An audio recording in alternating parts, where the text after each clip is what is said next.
Assalamualaikum warahmatullahi wabarakatuh. Alhamdulillahirabbil alamin. Wassalatu wassalamu ala nabiyyina Muhammadin wa ala alihi wa sahbihi ajma'in. Asyhadu an la ilaha illallah wahdahu la syarika lah wa asyhadu anna Muhammadan abduhu wa rasuluh. Bapak Ibu yang dirahmati Allah, puji syukur kita panjatkan kehadirat Allah Subhanahu wa taala yang memperjumpakan kita dalam ibadah yang penuh barokah, yaitu salat wajib, salat maghrib, dan di dalam majlis ta'lim, majlis thalabul ilmi, yang semoga kita semua mendapatkan pahala atas segala ibadah yang telah kita lakukan dan kita dijadikan Allah sebagai hamba-hamba yang taat, hamba-hamba yang senantiasa istiqamah menjalankan segala kewajiban hingga akhir hayat kita. Salawat dan salam semoga terlimpah kepada suri teladan kita Nabi Muhammad sallallahu alaihi wasallam dan kepada seluruh keluarga beliau, kepada para sahabat, tabi'in, tabi'ut tabi'in, serta umat beliau hingga akhir zaman. Bapak Ibu rahimakumullah, melanjutkan kajian kitab Safinatun Najah dan kitab Matan Ghayat wa Taqrib atau Matan Abi Syuja', yang pada malam hari ini kita masih di dalam pembahasan Babul Hajj atau bab masalah haji. Pada kesempatan yang lalu telah kita bahas sebagian dari rukun-rukun haji. Kembali mengulang bahwa di dalam fikih haji itu ada yang harus kita ketahui. Yang pertama adalah rukun, kemudian yang kedua adalah wajib, dan yang ketiga adalah sunnah-sunnah haji. Masing-masing memiliki arti dan konsekuensi yang berbeda-beda. Rukun adalah biasa kita sebut sebagai sendi dari sebuah ibadah, yang jika seseorang meninggalkan satu rukun saja dari rukun-rukun suatu ibadah, maka ibadah tersebut dianggap tidak terlaksana atau dianggap tidak ada atau batal lah gitu ya. Sebagaimana di dalam sholat kita mengenal ada rukun takbiratul ihram, rukun berupa membaca al-fatihah, sujud, dan sebagainya. Maka rukun-rukun ini jika tidak terlaksana maka batal atau tidaklah terlaksana sholat tersebut, meskipun seseorang sudah melakukan sholatnya berjam-jam mungkin. Maka ini paling penting dari suatu ibadah, kita harus mengerti rukun-rukunnya. Sehingga ketika kita sudah belajar fikih, maka hendaknya kita tahu rukunnya wudhu itu apa. Ini harus hafal semua. Rukunnya puasa itu apa? Rukunnya zakat itu apa? Rukunnya sholat. Dan sekarang kita membahas tentang rukunnya haji. Mengulang kembali bahwa rukun haji itu tidak banyak. Yang pertama tentu adalah niat. Dan niat ini dilakukan saat seseorang memakai ihram. Sebagaimana dalam ibadah-ibadah yang lain juga, bahwa niat itu menjadi rukun ya dari ibadah apapun. Kemudian yang kedua adalah wukuf di Arafah.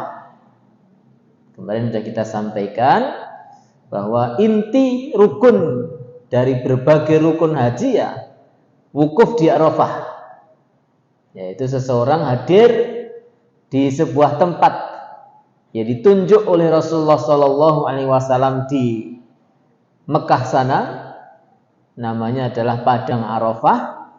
Batasan-batasannya adalah sudah disampaikan oleh Rasul, sehingga Arafah ini tidak bisa diperluas. Ya, kenapa kok masa tunggu haji di Yogyakarta ini sampai 34 tahun kalau nggak salah. 30 tahun. Berarti kalau jenengan daftarkan putra jenengan umur 10 tahun, berangkat hajinya nanti kalau sudah berumur 44 tahun. Kenapa kok sampai masa tunggunya selama itu? Karena kapasitas Padang Arafah terbatas. Berbeda dengan Masjidil Haram yang bisa diperluas. Berbeda dengan Masjid Nabawi yang bisa diperluas. Arafah tidak bisa diperluas, Pak. Mungkin ke depan wallahu alam ditingkat boleh. Ya. Tapi sampai sekarang belum ada pembangunan Padang Arafah ditingkat. Jadi kalau mungkin ditingkat, seharusnya kalau setiap tahun katakan yang haji itu 5 juta orang, mungkin bisa 10 juta begitu ya. Ulang ke depan. Yang jelas Bapak Ibu, rukun wukuf di Arafah. Ya, rukun haji yang kedua adalah wukuf di Arafah. Semua orang wajib hadir di Arafah di tanggal 9 Dzulhijjah atau 1 hari sebelum Idul Adha, mulai zawalus syamsi, mulai waktu zuhur sampai ghorobatis syams atau sampai tenggelamnya matahari. Nah, ini orang cuma pengen di Arafah setengah dino ngantri ngantek 34 tahun. Luar biasa. Masya Allah. Jadi Bapak Ibu rahimakumullah, ya, kemarin saya ngisi di Cilacap nguntake haji. Ya, MC-nya mengatakan karena yang berangkat haji tahun ini itu adalah haji yang tertunda 2 tahun. Yang harusnya tahun 2020 ya. Terus berangkatnya 2023 karena pandemi. Maka dikatakan jenengan itu adalah orang paling sabar. Karena sudah teruji sabarnya 2-3 tahun sehingga baru bisa berangkat tahun 2023. Nah, dalam ceramah saya tak jawab. Ada yang lebih sabar di luar sana. Ya. Yang mau daftar sudah nggak bisa berangkat. Ya. Nggak bisa berangkat. Karena apa? Usia. Ya, alhamdulillah cuma nunggu 2-3 tahun tertunda, tahun ini berangkat.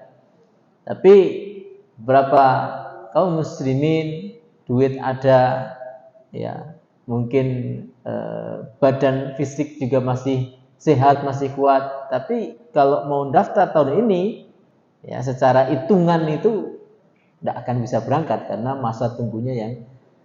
Tapi saya tadi lihat ada beberapa daerah yang masa tunggunya lumayan cepat, seperti di Papua atau di Sulawesi Utara, itu nunggunya 17 tahun. Jangan ajeng haji ya pindah ke Papua. Bikin KTP sana ya, berangkat dari sana ya 17 tahun lagi berangkat. Lah mungkin itu juga solusi ya. Jadi kalau kaum musliminnya secara minoritas ya, maka masa tunggunya lebih cepat. Indonesia Jogja ini luar biasa. UMR-nya paling rendah se-Indonesia, tapi masa tunggu hajinya termasuk paling lama se-Indonesia. Luar biasa. Ini menunjukkan orang-orang Jogja ini, maaf ya orang Jogja maksud saya, orang Jogja ini ya haji orang kudu sugih dhisik. Ya. Haji nggak harus kaya dulu. Semangat meskipun hanya dengan modal utang atau modal sawah atau apa, wis daftar haji masyaallah.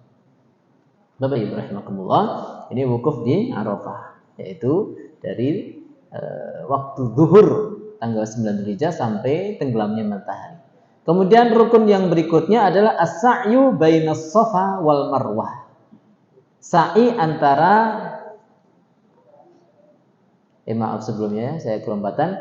Yang berikutnya adalah wat tawafu bil bait atau tawaf di al-bait. Al-bait itu maksudnya rumah. Rumah maksudnya adalah Ka'bah, ya. Tawaf di rumah tua, ya maksudnya rumah tua atau Baitullah ini adalah Ka'bah. Yaitu seseorang hendaknya setelah dia melaksanakan rukun wukuf di Arafah, maka rukun berikutnya yang harus dilakukan adalah dia melaksanakan tawaf. Apa yang dimaksud tawaf dalam pembahasan rukun ini? Yaitu tawaf ifadah. Dalam ibadah haji, umroh itu tawaf bermacam-macam. Yang pertama kita kenal namanya tawaf kudum. Ya, tawaf kudum itu adalah tawaf yang dilakukan seseorang saat sampai di Mekah. Dengan memakai pakaian ihram, orang mau masuk ke Mekah, maka hendaknya dia melaksanakan tawaf kudum atau biasa dikenal dengan tawaf umroh juga.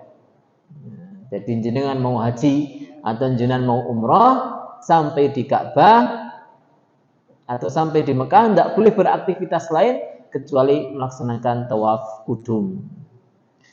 Tapi yang dimaksud dalam rukun ini bukan itu.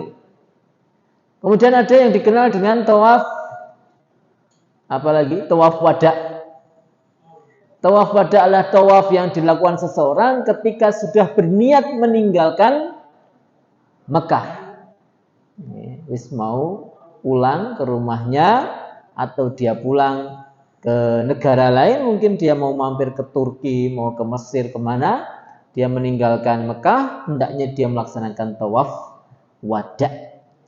Tapi yang dimaksud di sini bukan itu, yang dimaksud adalah tawaf ifadah. Apa itu tawaf ifadah? Adalah tawaf yang dilakukan jamaah haji setelah melempar jamrah Aqabah tanggal 10 Dzulhijjah dan kemudian hendaknya dia bertolak menuju ke Ka'bah melaksanakan tawaf 7 putaran dan kemudian sa'i 7 putaran dan kemudian melakukan tahallul. Ini namanya tawaf ifadah. Ini hukumnya rukun. Rukun.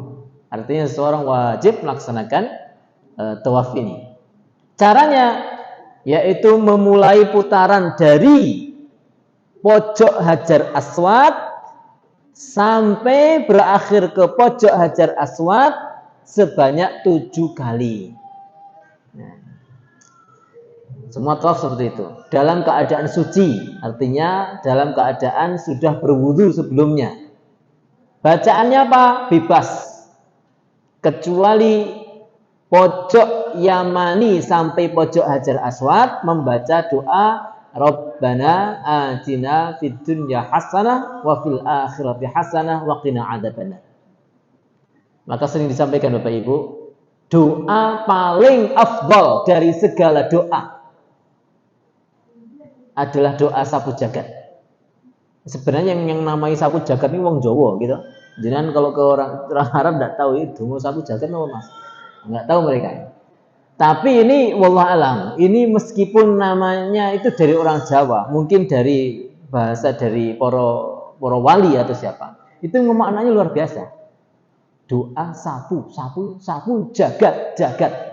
Saya nyaponi jagat. Kenapa? Memang doa ini luar biasa, Pak. Anas bin Malik satu waktu ditanya atau satu waktu diminta mendoakan. Ada seorang yang dia minta Anas bin Malik, seorang sahabat yang sangat mulia di zaman Rasulullah SAW. Ada orang datang kepada beliau, wahai Anas, saya ini banyak masalah, saya begini, tolong doakan saya.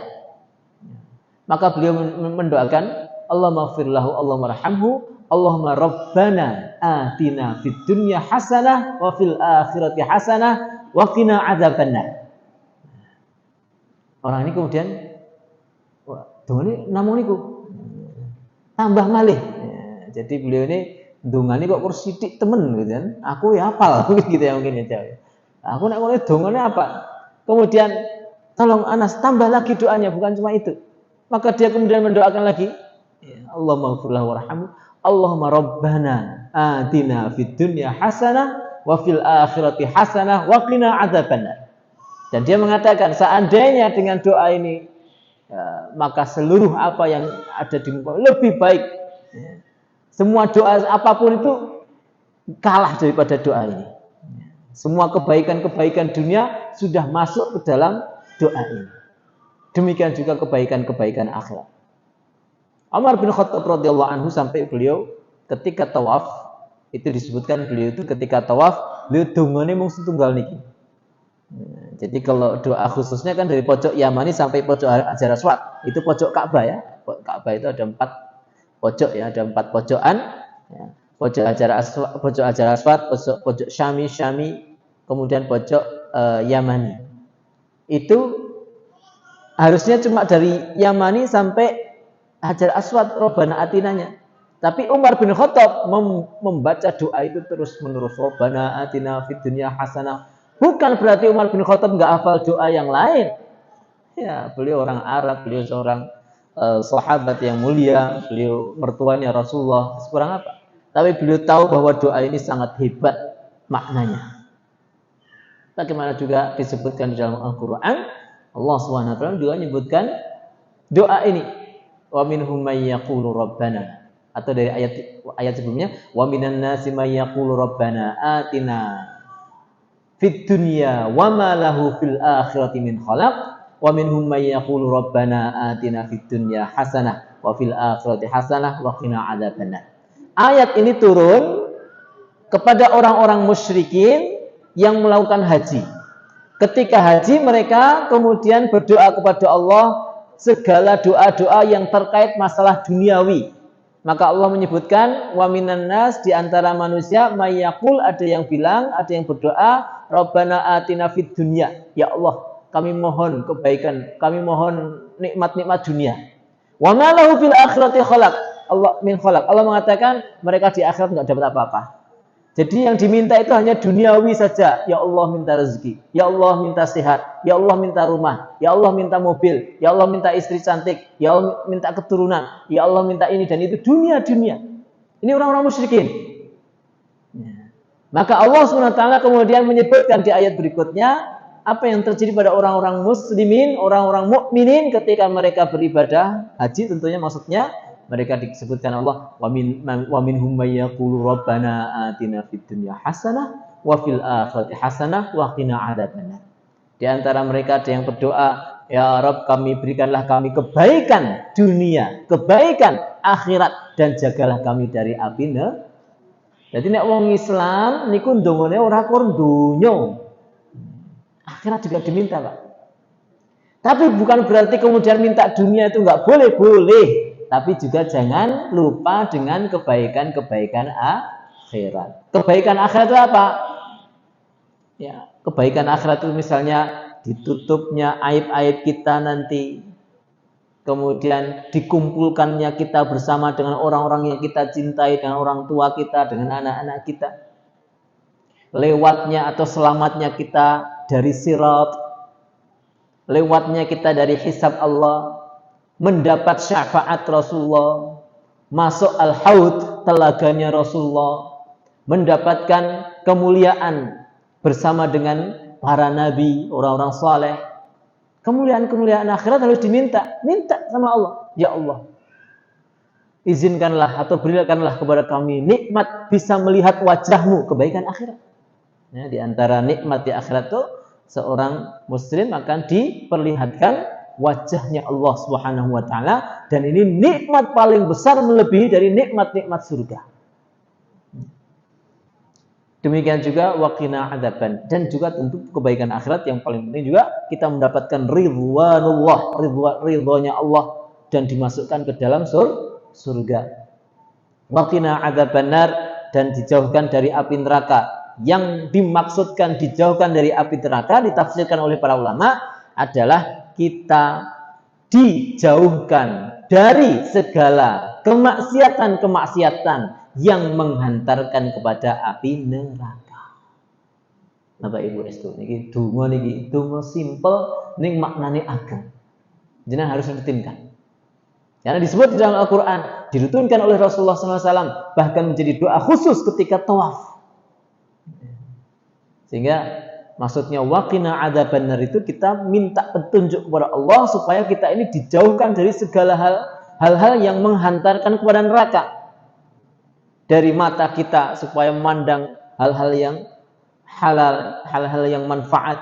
Dari mulut kita berkata perkataan yang menghantarkan kita kepada surga, telinga kita, tangan kita, kaki kita, hati kita, perut kita, kemaluan kita, semua anggota tubuh kita ini dijauhkan oleh Allah Subhanahu wa taala dari perkara-perkara yang menghantarkan kepada neraka. Ini maksud dari waqina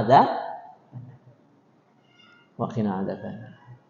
Jadi tawaf bil bait ini adalah mutar Ka'bah 7 kali, dan salah satu doa yang dibaca adalah Rabbana atina fid dunya hasanah wa fil akhirati hasanah wa qina adzabannar. Sampai disebutkan ya, ada seorang sahabat itu suatu saat sakit.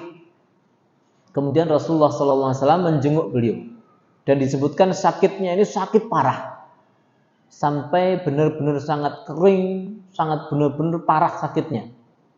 Maka Rasulullah SAW bertanya kepada sahabat ini, apa yang kamu doakan kepada Rabbmu? Doamu itu apa kok kamu itu sampai sakit parah seperti ini? Beliau paham, ya, artinya seorang sahabat. Ya, kok sampai sakitnya parah seperti ini, kamu itu dongo apa? Beliau ingin mengkoreksi. Dan ternyata apa? Sahabat ini berdoa. Ya, doanya, ini Bapak Ibu, doa itu penting sekali, jangan sampai keliru dalam berdoa, itu juga bisa bahaya. Ya. Dia doanya secara makna bahasa Indonesianya, ya Rabb kami, timpakanlah siksamu di akhirat kepadaku di dunia saja. Artinya jangan siksa saya di akhirat, tapi kalau engkau mau menyiksa, siksa saya di dunia sehingga dosa-dosa saya bersih. Ini doa nggak boleh. Rasulullah sampai menyalahkan, tidak boleh doa seperti itu, tidak boleh. Artinya kemudian apa maksudnya kemudian kita biar disiksa di akhirat saja? Bukan. Maksudnya kemudian diberikan solusi oleh Rasulullah, kamu hendaknya berdoa, Allahumma Rabbana atina fid dunya hasanah wa fil akhirati hasanah wa qina adzabannar. Jadi doa ini dunya penak, dunya apik, akhirat apik, adoh saka geni neraka. Jadi jangan di dunia ini kita minta sakit, minta diazab oleh Allah. Ya, tidak boleh. Jadi hati-hati Bapak Ibu dalam masalah berdoa ini, kita juga hendaknya benar-benar mencontoh doanya Rasulullah SAW. Rasulullah SAW itu dalam mengajari para sahabat pun sampai kadangkala sangat detail dalam berdoa, sehingga kalau ada yang mengatakan bahwa doa itu adalah tauqifi, lafaz doa itu adalah tauqifi itu tompo dadine, artinya nggak boleh diutak-atik meneh. Kayak sholat kita ini kan, sholat itu ibadah tauqifi, nggak boleh dirubah-rubah. Takbir yang ngono, ruku yang ngono, sujud yang ngono. Demikian juga doa dan zikir itu para ulama sampai mengatakan itu termasuk ibadah yang tauqifi, orang untuk diutak-atik. Jadi kalau kita misalnya membaca Rabbana atina fid dunya hasanah, nggak usah diutak-atik, gitu aja. Kan saya kadang-kadang ada beberapa orang yang terlalu kreatif. Ya. Doanya Rasulullah itu diinovasi. Maaf, ketika Ramadan kemarin, doanya di Rasulullah dari hadis yang sahih. Itu doa ketika Lailatul Qadar itu apa? Allahumma innaka afuwun tuhibbul afwa fa'fu anni. Itu hadisnya kayak gitu. Enggak usah dirubah-rubah. Ada yang rubah, Allahumma innaka afuwun karim. Tambahan karim ini dari mana?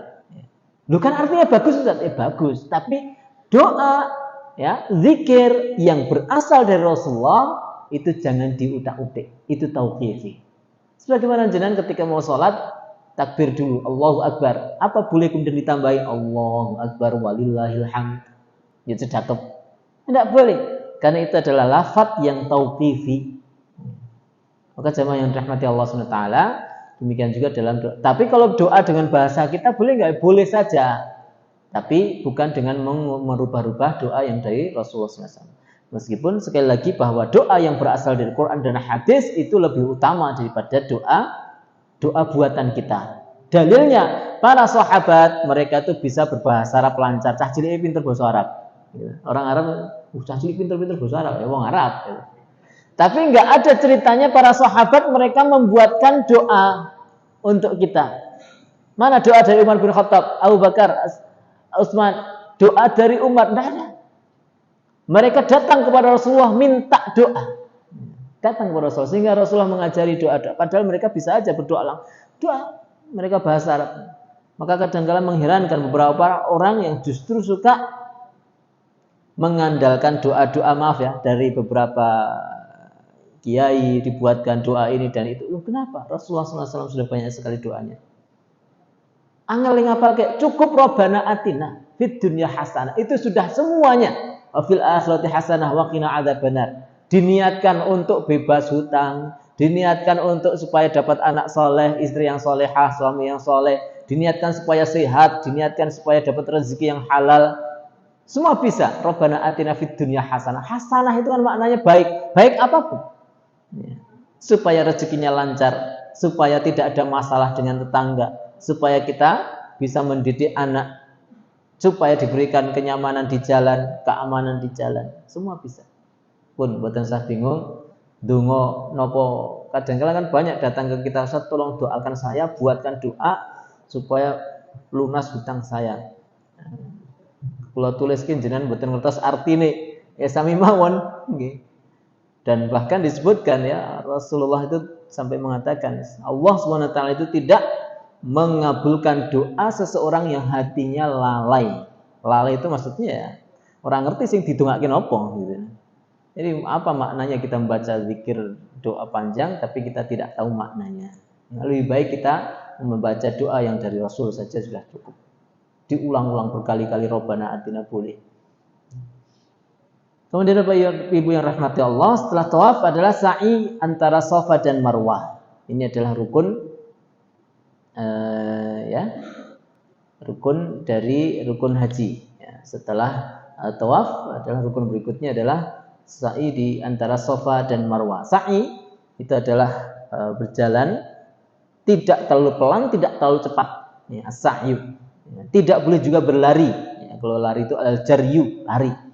Ya, tapi ini berjalan biasa antara Bukit Safa ke Marwah 1 kali, Marwah ke Safa 1 kali, berulang kali sampai 7 kali berakhir di Marwah. Yaitu dua bukit ya, 2 bukit di samping Ka'bah yang pada awalnya itu adalah tempat lari-larinya Siti Hajar saat mencarikan air untuk bayinya yaitu Ismail. Bagaimana Allah SWT mengabadikan usaha seorang ibu yang kebingungan mencarikan air untuk anaknya. Pelajarannya bagaimana kita hendaknya benar-benar bisa menghormati ibu kita, bisa memuliakan mereka sebagaimana ya Allah Subhanahu wa taala mengabadikan ya perjuangan Hajar mencarikan air untuk Ismail. Wa arkanul umrah. Kemudian rukun-rukun umrah salah satu 3. Ya, rukunnya umrah itu 3. Kalau rukunnya haji 4. Nah, rukunnya umrah adalah rukunnya haji dikurangi 1, yaitu dikurangi wukuf di Arafah. Apa itu wal ihram? Al ihram pertama ihram, wat tawaf, tawaf, wasa'yu, sa'i, wal halqu awit taksir fi ahadil qaulain. Ada yang menambahkan dan ini adalah yang benar, rukunnya yaitu setelah ihram, tawaf dan sa'i yaitu tambah memangkas atau menggundul rambut. Ini juga termasuk rukun di dalam umrah dan juga dalam beberapa pendapat rukun juga di dalam masalah haji. Sekali lagi bahwa bedanya rukun dengan wajib. Kalau rukun itu tidak dilakukan maka batal ibadah. Kalau wajib, kalau tidak dilakukan cukup menggantinya dengan membayar denda atau dam. Jadi kalau ditambah mencukur berarti rukun umrah menjadi 4 juga. Pertama ihram, kemudian tawaf, kemudian sa'i dan memotong atau mencukur rambut. Bagi laki-laki afdalnya menggundul, bagi perempuan wajibnya memotong rambutnya. Enggak boleh digundul, enggak boleh kalau perempuan. Ya, ketika haji ataupun umrah. Kalau laki-laki justru utamanya adalah dengan menggundul. Maka kalau ada yang tanya apa bedanya haji dan umroh? Pertama, kalau haji ada wukuf Arafah. Kalau umroh tidak ada wukuf. Cuma tawaf, sa'i, tahallul, selesai. Yang kedua, kalau haji hanya bisa dilakukan di bulan haji, yaitu bulan Syawal, Dzulqa'dah, dan Dzulhijjah. Sementara kalau umroh kapan saja. 12 bulan kapan saja boleh berumroh. Ya, ini perbedaan yang paling mencolok dari ibadah haji dan umroh. Maka ada Rasulullah mengatakan bahwa umroh adalah al-hajjul asghar, haji kecil. Kalau haji, haji besar. Ya. Kalau umroh, haji kecil. Kalau pakai titel umrohnya kecil. Kalau pakai. Nah, Bapak Ibu yang rahmati Allah SWT, jadi tetap ya umroh pun disebut sebagai haji, tapi haji kecil. Dan hukumnya wajib juga, ya, Bapak Ibu. Umroh itu hukumnya wajib juga seperti haji di dalam mazhab Asy-Syafi'i dengan dalil wa atimul hajja wal umrata lillah.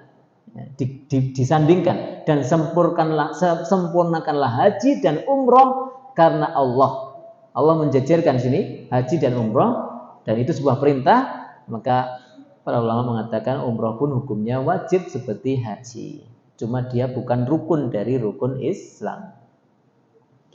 Jamaah yang dirahmati Allah. Kemudian wajibatul haji, wajibnya haji ghairul arkan, yang bukan dari rukun, ada salah satu asya, ada 3. Wajibnya haji yang dimaksud adalah ketika seseorang meninggalkan perkara ini, maka hajinya tetap sah, tapi dia harus membayar dam atau membayar denda.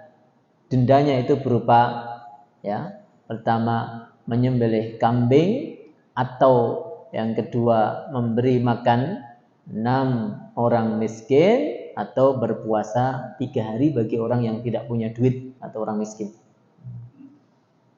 Yang pertama al-ihramu minal miqat. Ihram di miqat. Ihramnya itu rukun, tapi ihram di miqat itu wajibnya. Apa itu miqat? Miqat itu ada 2. Yang pertama miqat zamani atau miqat berupa ketentuan waktu melaksanakan ibadah haji itu. Yang kedua miqat makani, yaitu ketentuan tempat di mana seseorang melafalkan niat ihram. Saya ulang. Miqatnya haji, orang yang mau berihram untuk haji itu dibatasi waktunya di bulan Syawal, Dzulqa'dah, dan Dzulhijjah. Artinya ketika ada seseorang berihram untuk haji di bulan Ramadan, tidak boleh, belum waktunya. Ya, miqatnya zamani haji itu paling cepat tanggal 1 Syawal. Tanggal 1 Syawal. Kemudian paling lambatnya adalah malam hari raya Idul Adha. Sebelum subuh itu masih boleh. Jadi sebelum subuh seseorang memakai pakaian ihram, kemudian dia langsung menuju ke Arafah, sebentar mungkin hanya 5 menit 10 menit, itu sudah sah. Ini paling lambatnya. Ini miqat zamaninya haji. Tapi kalau miqat zamani waktunya umroh, bebas kapan saja, tidak ada batasan. Ini poin pertama. Kemudian yang kedua, miqat makani, miqat atau batasan tempat seseorang melafadzkan niat haji dan umroh. Itu ada beberapa tempat yang ditunjuk oleh Rasulullah SAW. Jadi artinya seseorang itu kalau sudah memakai pakaian ihram, kapan dia melafadzkan niat haji atau umroh, itu hendaknya saat dia sampai tempat-tempat yang ditunjuk oleh Rasulullah SAW. Di antaranya ada yang namanya Dzulhulaifah. Jadi berihram di Dzulhulaifah, yaitu sebuah tempat yang berada di setelah kota Madinah, ya, dan ini digunakan seseorang yang mau haji atau umroh dari arah Madinah. Ada namanya Juhfah. Juhfah ini adalah tempat, ya, mikot yang dipakai untuk penduduk Mesir dan Maroko. Dari Syam, negara Syam, Palestina, Lebanon, Jordania, Mesir, Maroko, Suriah. Ini melalui sebuah tempat namanya Jufah. Saya haji pertama melalui Jufah karena dari arah Mesir. Ada juga tempat namanya Yalamlam. Yalamlam ini adalah tempat mikot dari mikot orang-orang dari arah Yaman, termasuk kita, Yaman dan ke belakangnya, yaitu dari timur Tenggara, itu melalui Yalamlam. Orang Indonesia mau langsung ke Mekah, dia melewati Yalamlam, maka di atas pesawat dia harus melafadzkan niat umroh atau haji dengan membaca labbaika Allahumma hajjan kalau umroh, kalau haji, kalau umroh labbaika Allahumma umratan. Jadi sebelum mendarat ke Jeddah, seseorang sudah dalam keadaan ihram. Yalamlam. Ada juga namanya Qarnul Manazil. Ini adalah mikot penduduk Najd. Najd ini Irak dan sekitarnya. Ada juga namanya Dzatu Irqin. Ini adalah beberapa mikot seseorang sebelum melewati tempat-tempat ini, maka sudah harus memakai pakaian ihram dan dia membaca niat haji atau umrohnya. Artinya ketika seseorang melewati tempat ini, kemudian dia baru memakai pakaian ihram, maka hajinya sah, cuma dia membayar dam. Contoh, misalnya ada seseorang naik kendaraan, belum memakai pakaian ihram, kemudian sampai Mekah sana misalnya, langsung sampai hotel, di hotel baru pakai pakaian ihram. Maka bagaimana hajinya? Hajinya sah. Hajinya sah, cuma orang ini harus membayar dam, yaitu menyembelih seekor kambing. Atau yang maklum atau masyhur di Indonesia, tapi ini ya tetap saya harus sampaikan ya. Banyak beberapa jamaah haji Indonesia, mereka dari atas pesawat tidak memakai pakaian ihram, padahal mereka langsung ke Mekah, bukan ke Madinah. Langsung ke Mekah, naik pesawat nggak pakai pakaian ihram, baru di Jeddah ganti pakaian ihram. Nah, ini mohon maaf. Ini harus membayar dam. Harus membayar. Kenapa? Karena sudah melewati Yalamlam. Kecuali kalau seseorang mau ke Madinah dulu, ya, mendarat di Jeddah, kemudian baru ke Madinah. Nah, kalau ini tidak perlu memakai pakaian ihram, tidak perlu membaca niat ihram atau niat umroh, maka seseorang tidak kena dam. Ini perlu benar-benar diperhatikan bagi beberapa jemaah yang mau berangkat tahun ini. Ya. Ada dua gelombang. Gelombang pertama, ya, dalam rute perjalanan ibadah haji reguler itu ada dua gelombang. Gelombang pertama itu jamaah ke Madinah dulu, maka ini tetap pakai pakaian biasa, pakai baju hijau itu. Ya. Karena dari Madinah baru nanti pakai pakaian ihram di Dzulhulaifah. Kalau gelombang kedua, yaitu gelombang kedua ini yang sudah mendekati hari-hari haji, maka seseorang atau jamaah Indonesia langsung ke Mekah. Maka ini memakai ihramnya harus dari Solo, sudah langsung oleh SOC, sudah memakai pakaian ihram, kemudian nanti di atas pesawat sekitar 20 menit sebelum mendarat di Jeddah, semua jamaah haji harus melafalkan niat ihram. Umroh dulu, labbaika Allahumma hajjan. Kalau turun sampai di Jeddah baru memakai pakaian ihram, maka membayar dam. Ya, kemarin Pak ada kejadian pas rombongan saya di Madinah Ramadan ya, umroh Ramadan ini kan langsung ke Mekah. Kita pesawat dari Jogja kemudian sampai ke Malaysia, karena melalui Malaysia menuju ke Jeddah. Nah, di Malaysia ini ada jamaah kita kain ihramnya hilang. Kadang Malaysia golek kain ihram nang endi? Ringgit ra duwe, toko oleh-oleh haji di mana? Waduh bingung, Pak. Sampai dicari-cari di hotel enggak ada, di mobil bis enggak ada. Di bandara apalagi mau cari kain ihram enggak ada. Padahal nanti pesawat langsung turun di Jeddah.